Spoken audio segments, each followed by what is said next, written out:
বিধবা স্ত্রীদের শ্রাবণ মাসের ব্রত কেন করতে নেই?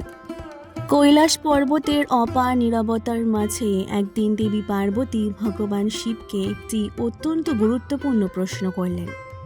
তিনি বললেন, হে মহাদেব, শ্রাবণ মাসে অবিবাহিত কন্যারা উত্তম স্বামী লাভের আশায় এবং বিবাহিতা নারীরা স্বামীর দীর্ঘায়ু ও অখণ্ড সৌভাগ্যের জন্য সোমবারের ব্রত পালন করেন। কিন্তু যেসব নারী স্বামীহারা, সমাজ যাদের বিধবা বলে ডাকে, তাদের সম্পর্কে এত ভিন্ন ভিন্ন মত কেন? অনেকেই বলেন বিধবা নারীদের শ্রাবণের সোমবারের ব্রত রাখা উচিত নয়। এর প্রকৃত কারণ কি? ভগবান শিব শান্ত কণ্ঠে উত্তর দিলেন, হে উমা, মানুষের মধ্যে এই বিষয়ে বহু ভুল ধারণা রয়েছে। অধিকাংশ মানুষ নিয়ম জানে, কিন্তু সেই নিয়মের অন্তর্নিহিত উদ্দেশ্য বোঝে না। তাই তারা মনে করে বিধবা নারী অশুভ, অথচ এ ধারণা সত্য নয়। কোনো নারী স্বামীহারা হলেই তিনি ঈশ্বরের কৃপা থেকে বঞ্চিত হন না। আমার কাছে সকল ভক্ত সমান। মহাদেব বললেন, প্রথমে বুঝতে হবে শ্রাবণ সোমবারের ব্রতর মূল উদ্দেশ্য কি। এই ব্রত মূলত একটি সকাম ব্রত, অর্থাৎ এটি কোনো নির্দিষ্ট পার্থিব কামনা পূরণের উদ্দেশ্যে করা হয়। বিবাহিতা নারীরা এই ব্রত পালন করে স্বামীর দীর্ঘায়ু, সংসারের সুখ, সন্তানের মঙ্গল ও পরিবারের সমৃদ্ধির কামনায়। অবিবাহিত কন্যারা পালন করেন উত্তম জীবনসঙ্গী লাভের আশায়। তাই এই ব্রতের মূল ভিত্তি গার্হস্থ্য জীবনের কল্যাণ।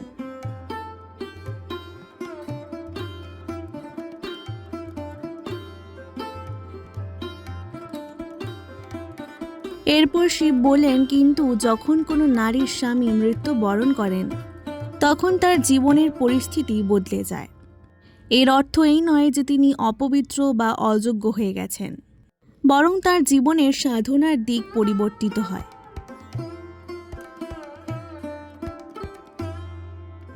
তখন তার ভক্তির উদ্দেশ্য আর সংসারের সুখ কামনা নয়, বরং আত্মার শান্তি, ঈশ্বরের প্রতি আত্মসমর্পণ এবং আধ্যাত্মিক উন্নতি হওয়া উচিত।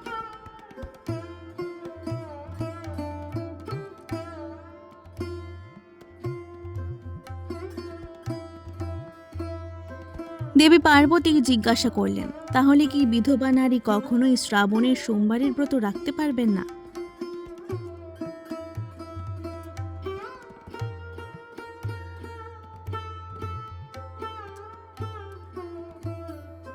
মহাদেব বললেন, এমন কথা আমি কখনো বলিনি। নিষেধ ব্রতের নয়, নিষেধ তার উদ্দেশ্যে।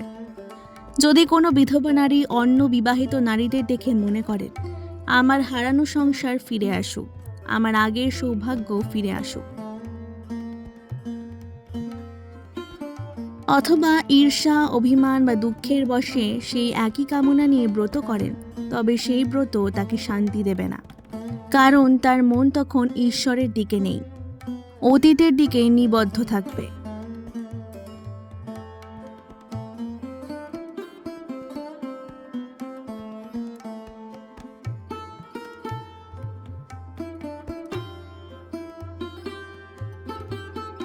তিনি আরও বলেন, অনেক ঋষিমুনি তাই বলেছেন যে বিধবা নারীর জন্য সকাম শ্রাবণ ব্রত উপযুক্ত নয়। কারণ সেই ব্রতের উদ্দেশ্য স্বামীর দীর্ঘায়ু ও সংসারের মঙ্গল, যা তার বর্তমান জীবনের বাস্তবতার সঙ্গে আর সামঞ্জস্যপূর্ণ নয়।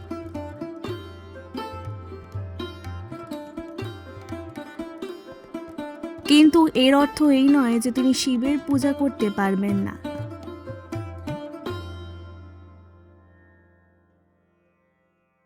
মহাদেব তখন ভক্তির প্রকৃত অর্থ ব্যাখ্যা করলেন।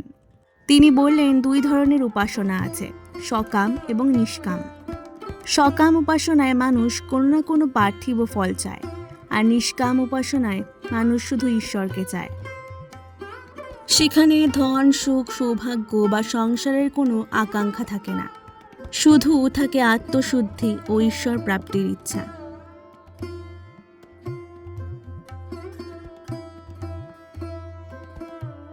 তিনি বললেন, যদি কোনো বিধবা নারী শ্রাবণ মাসে উপবাস করেন, তবে তার প্রার্থনা হওয়া উচিত, হে মহাদেব, আমার হৃদয় থেকে শোক, মোহ, ক্রোধ, লোভ ও অহংকার দূর করুন।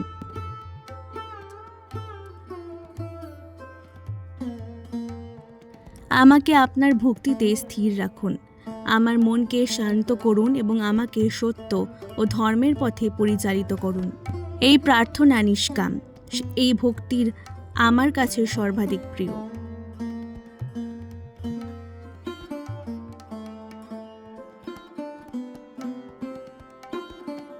দেবী পার্বতী আবার প্রশ্ন করলেন, তাহলে সমাজে এতদিন যে বলা হয় বিধবা নারীরা শ্রাবণের ব্রত রাখতে পারবেন না, তার কারণ কি?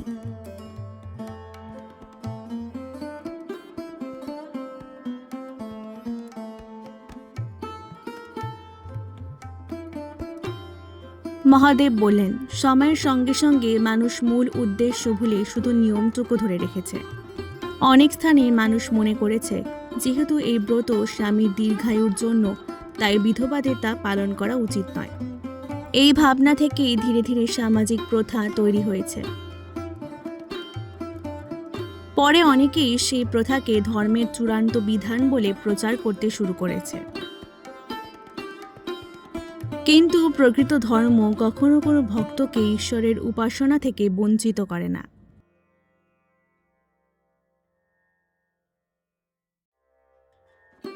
তিনি আরও বললেন, মনে রেখো, একজন নারীর পরিচয় শুধু তার বৈবাহিক অবস্থায় সীমাবদ্ধ নয়।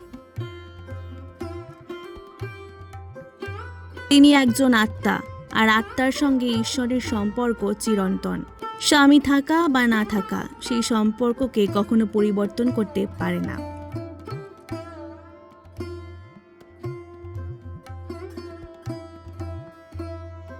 এরপর মহাদেব একটি গুরুত্বপূর্ণ শিক্ষা দিলেন। তিনি বললেন, যদি কোনো বিধবা নারী উপবাসে নিজের শরীরকে কষ্ট দেন, অথচ মনের মধ্যে দুঃখ, অভিমান, ঈর্ষা ও অতীতের স্মৃতি আঁকড়ে রাখেন, তবে সেই উপবাসের বিশেষ ফল হবে না। কিন্তু যদি তিনি অল্প আহার করেও নির্মল হৃদয়ে শিব নাম জপ করেন, দরিদ্রের সেবা করেন, সত্য কথা বলেন, ক্ষমাশীল হন এবং নিষ্কাম ভক্তি করেন,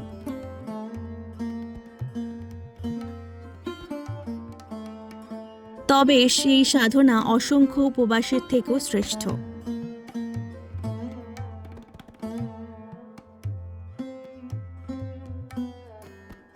পার্বতী তখন গভীর শ্রদ্ধায় বললেন, হে মহাদেব, আজ আমি বুঝতে পারলাম প্রকৃত ধর্ম কখনো কাউকে ছোট করে না। মানুষের মনই তাকে ঈশ্বরের কাছে নিয়ে যায় অথবা দূরে সরিয়ে দেয়।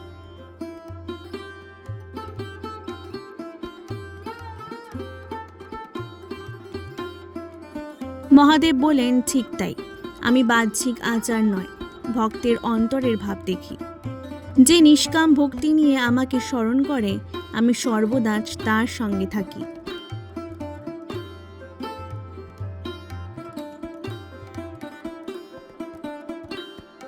তিনি শেষে বললেন, তাই মানুষ যেন কখনো এই ভুল ধারণা না ছড়ায় যে বিধবা নারী শিবের পূজা করতে পারেন না। তিনি অবশ্যই পূজা করতে পারেন, জপ করতে পারেন, দান করতে পারেন, রুদ্রাভিষেক করতে পারেন, শিব চরিত্র পাঠ করতে পারেন এবং শ্রাবণ মাসে উপবাসও করতে পারেন।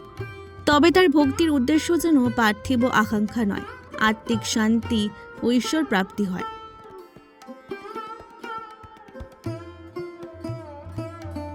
তখন সেই সাধনা অত্যন্ত পবিত্র এবং মহৎ হয়ে ওঠে।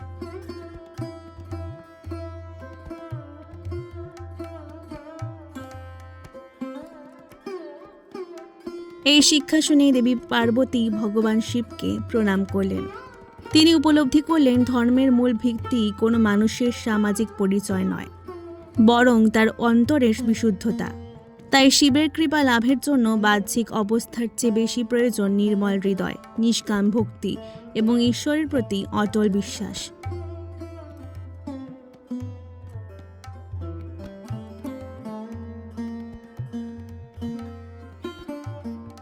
লেখ্য, এই কাহিনী একটি পৌরাণিক ধর্মীয় রূপকধর্মী উপস্থাপনা।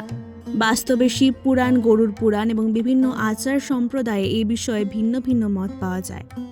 তাই এটিকে একটি আধ্যাত্মিক ব্যাখ্যা হিসেবে দেখা উচিত, সর্বজন স্বীকৃত শাস্ত্রীয় বিধান হিসেবে নয়। ভিডিওটি ভালো লাগলে অবশ্যই পুরাণের পাতাকে সাবস্ক্রাইব করে দেওয়ার অনুরোধ রইল। অনেক অনেক ধন্যবাদ।